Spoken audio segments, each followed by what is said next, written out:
Hi everyone, my name is Romeo, and in this video I'm going to talk to you about how to become a gas safe engineer. Not many people are interested in these kind of jobs these days, and when I say these kind of jobs I'm talking about hard labor jobs, right? Most of young people are too corrupt of the online business and how to be rich in a week. That doesn't exist. Within this trade you will find people that normally got into this type of job and started becoming a gas safe engineer, or they become a gas safe engineer only because they knew someone that is in the trade, someone from their family. Normally these kind of jobs, they are passed down from generations. If you don't have any kind of interaction with it, you don't really know or understand how to begin. Online, if you will type how to become a gas safe engineer or how to become a plumber, a lot of things will come up, but not specific points or a complete roadmap on how to get there. I'll explain a few things and what are the topics. So number one, why would you want to become a gas safe engineer and who should do this course? Number two, it is the right time to become a gas safe engineer. That's a good question. Is there a shortage of gas safe engineers? How to become a gas safe engineer and what's the process behind it? In the future videos, I'm planning to talk about how to find a gas safe engineer in order to complete your portfolio, and how much will approximately cost for you to become a gas safe engineer. Obviously, if you find this video helpful, hit that like button and subscribe. Like most of people, the pandemic affected my job that I had before, so I decided that I wanted to change. I wanted to do more for myself, I wanted to do it more for my family, and the fact that I enjoy working as a plumber and with plumbing materials and in the plumbing industry, I decided to get more information and more knowledge and to try to get better at what I was doing. So I went online and I started to search for plumbing courses mainly. In my Google search I came up over a few centers. I made the list, I started calling and see what they were offering and how much does the plumbing course cost and all of these things. Obviously that probably the people that are watching this video, they have the same questions and I will do my best to answer them. Going into the first topic, why would you want to become a gas safe engineer and who should do this course? Like I said before, the reason why I wanted to start this journey was because of the pandemic. Like most of people, I was affected by it, and also I found myself in a position where I felt I wanted to do more. I wasn't doing enough for myself, for my family, from a financial perspective, from a day-to-day basis on a job challenge. So I just felt like it's time for a career change. I've met engineers that they started at 30 or in the region of that age and they became successful, but obviously through hard work and in time. What made me pursue this career? The fact that I enjoy working with tools, I believe. I always was that guy who did something around the house. I'm more of a DIY guy. I think if you don't have that type of desire in working with tools and trying to do stuff, I guess it's not gonna happen. I tried working in offices, it didn't work for me, so I just had to find something else. When I found this course, just like you, I was surfing the internet and trying to find the best information on how to get into it. I tried contacting people on social media, I've tried to go on websites, but unfortunately nothing in the few first days, nothing was enough for me to understand on how to get into it. What I'm trying to say is that you should not do a gas safe course if you do not have the basic understandings of plumbing or how plumbing works. I believe that in the future this type of course of becoming a gas safe, you would have to get a plumbing accreditation first before you jump into doing a gas safe certificate course. The reason why I'm saying this is because within the time that I was doing the course, I saw people there that they were complete beginners. They didn't know how to use a screwdriver, they didn't know how to hold a tool, they didn't know like the basic stuff that you would need to know. And it's like you would try to become a driver, but before you even try to drive a small car, you go straight away to driving lorries or motorbikes, right? Before you even try to ride a bicycle, you go straight away and you ride a motorbike. So what I'm trying to say is that the gas safe course is difficult, and if you do not have the basic knowledge on how to work with plumbing materials and plumbing tools, have a hard time of understanding the whole process. Like I said before, you should have at least a few years of plumbing experience, depending on how quick you can learn these things before you even get started as a gas safe. This job is not for you if you're not being prepared to get dirty, if you're not being prepared to get sweaty. If you're a lazy person, 100% this is not for you. You will get frustrated at some times in the beginning until you understand what's happening. When I say you will understand what's happening, is that you will do specific things, you will work with specific materials, and you will not understand from the beginning how to use them if you weren't trained to use them, and if you didn't previously have, like I said before, plumbing experience. Right, topic number 2 of this video is this the right time to become a gas safe engineer? Yes, 100% it is the time to get into the gas safe industry. Now, I know many of us heard about the government talking that they initially planned to ban the installation of gas boilers in new builds by 2025, and the ban of sales of gas boilers to existing homes by 2030. Now the Prime Minister reversed this decision in September 2023. Instead, the government will aim to phase out 80% of the UK gas boilers by 2035. Now, if you would ask me personally, I think that will be a very hard thing to achieve.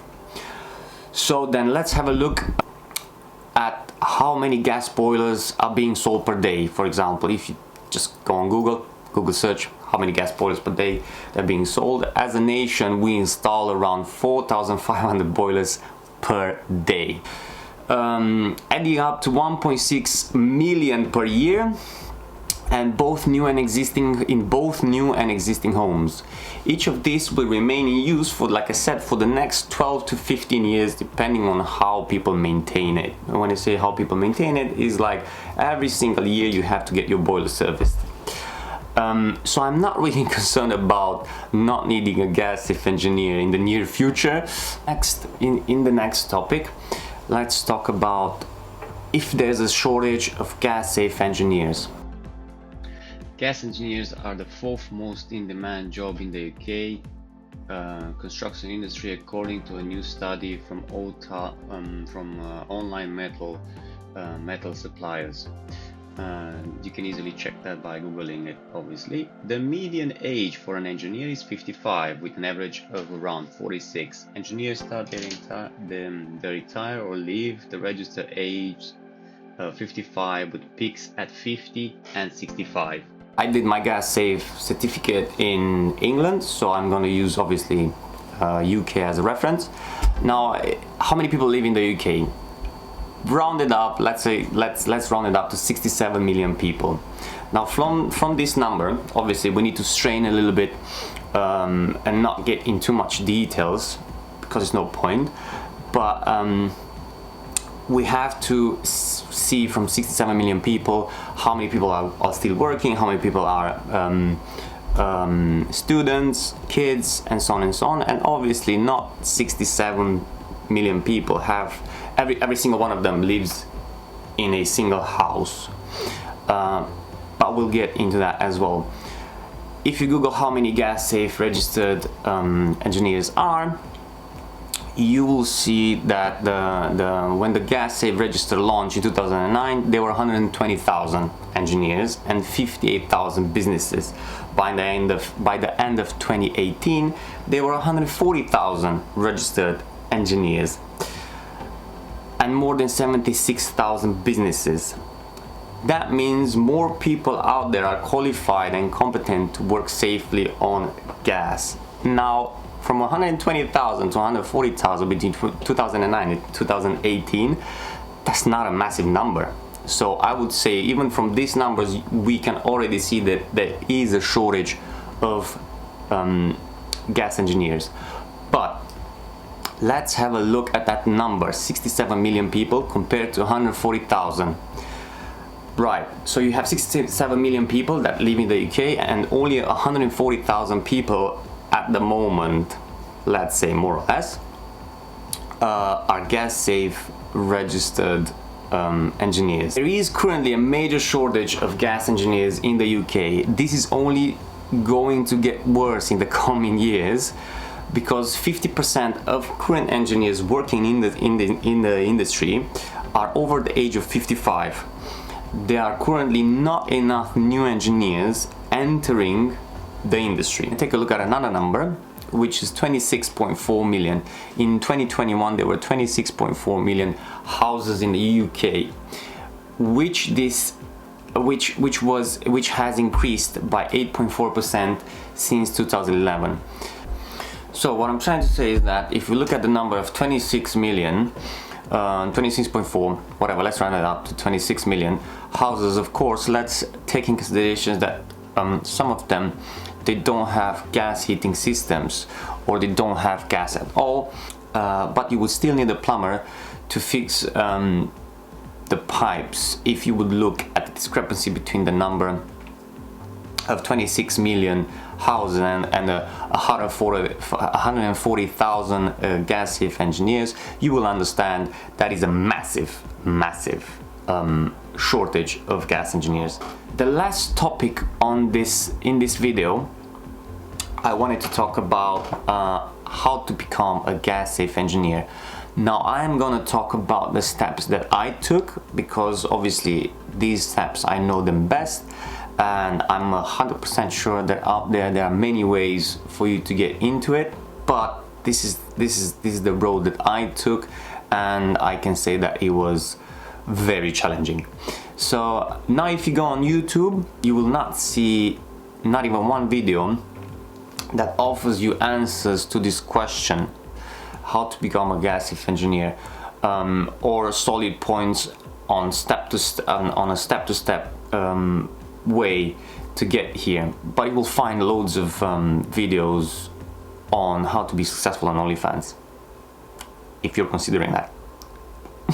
Now, my steps that I went through and how long did it take, and the costs. Well, the costs I will talk about them in a different video, but let's just answer this one for now. So first things first, same like everybody else, you go on Google and you search the course that you want to complete and you want to do. Basically, you will go on Google and you will search gas safe engineer courses or training centers. Now I highly recommend for you to find a training center that is close to you. So probably Google Maps will be the best way to go to, because you can easily see the reviews on there and you will see the how far is it, or is it your proximity, the training center and all that stuff. And you, like I said before, you can have a look at the Google reviews. Do not be discouraged by the Google reviews if they are not good ones. I would highly recommend for you to make a list on the searches that you made with the training centers that you want to call, and then call them one by one and see what they offer you. And the best thing that you want to have in that training center is a good engineer that wants to give information and knows how to explain the information that you have to go through, because in the training course you will do a lot of theory. You will do loads of tests before you even get to touch the materials and the tools. And in the first days you will have your introduction to the business, you will have theory, you will have tests, and then throughout the middle of the course you will do a few bits of practical jobs as well. So first part of becoming a gas safe engineer, Google search the training centers that you would like to go to, make a list, start phoning them and call them up. The second step, after you decided with which training center you want to go with, you will put a down payment. Usually it's a down payment to secure your spot in the course. Second step, before you start, you will pay the full amount that they are asking you to pay. Third step is the course itself. Now in my case it was a fast track course that was for 2 months. In 2 months you will have loads of information, and it will be a daily basis course from let's say 8 o'clock in the morning until 3-4 p.m. in the afternoon. So it's the same like you would go, you're back at school basically. Now from what I've seen online, there are some training centers that they will offer you out of hours trainings to go during the weekend times, but you have to call. I don't know anything about that. You have to call them and you have to talk about that with them. Now going with that option, what happens is that the course obviously will take longer because it's loads of information. And these are your questions: how long does it take? When does it start? When does the course finishes? Right? How much does it cost? What are my options? And you need to consider what are your options time-wise. And when I say time-wise, is that I had colleagues with me that they were Uber drivers, right? If you work in a business as a similar businesses like an Uber driver, then you can start and finish whenever you want. So now, within your gas safe course, you will do cookers, boilers, and fires.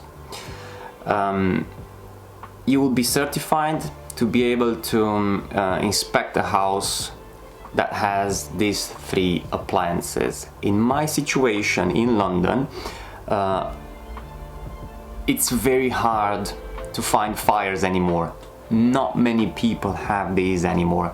What I'm trying to say is that at the end of the course you will have a summative. So after you take that exam, you will go into the next step. So you finish the course, you take your summative, and then you go into the next step, where the training center usually finds you a gas engineer and they pair you up with them in order for you to complete your gas safe portfolio. What does this mean is that you will get in contact with the engineer, and then from this point on you have to work with him, better said, work for him, in order for you to learn and understand how things work and your portfolio. Being on the job with the gas engineer, if you don't have any knowledge about plumbing, plumbing materials, plumbing tools, you will slow down the engineer and he will probably get frustrated with you, and that's very annoying. I will talk in the future videos on how to avoid this. I will talk in the future videos on how to get yourself prepared and present yourself to an engineer for him to trust you more, and how you can build a better relationship with an engineer. After you finish your training course, after you pass your summative and you've been paired up with an engineer, now is the time to build your portfolio, do the jobs, get them written up, and get ready to submit the portfolio. Normally you would have to do 10 jobs of each: 10 cookers, 10 boilers, 10 fires. What I would suggest is as soon as you finish the job for the day, take as many details as you can, ask questions about the appliance that you installed, write them up if you have time, if not, memorize them. And as soon as you finish the day and you get home, download those pictures and start writing up that portfolio, because you will forget specific details that they will help you pass the portfolio. After you've submitted the portfolio, you'll have to wait for the training center to evaluate it, for your passed, and then you will be ready to go to the next stage, where they will book you in for your ACS, which is basically the exam that gets you certified as a gas engineer. Personally, for me, it was a very challenging journey. It's one of the most hardest decisions that I've done in my life from a career perspective. Do I enjoy my job? Yes, I love it. I want to try to become the best if it's possible, but I mean, realistically speaking, we're looking at 5-10 years from now that I could say that I am a professional gas engineer. If you enjoyed this video and you find it helpful, let me know in the comment section below. If you know any ways that you can become a gas safe engineer, again, let me know, and tell me what you think about this video. And until next time, I don't know, clean and maintain your tools.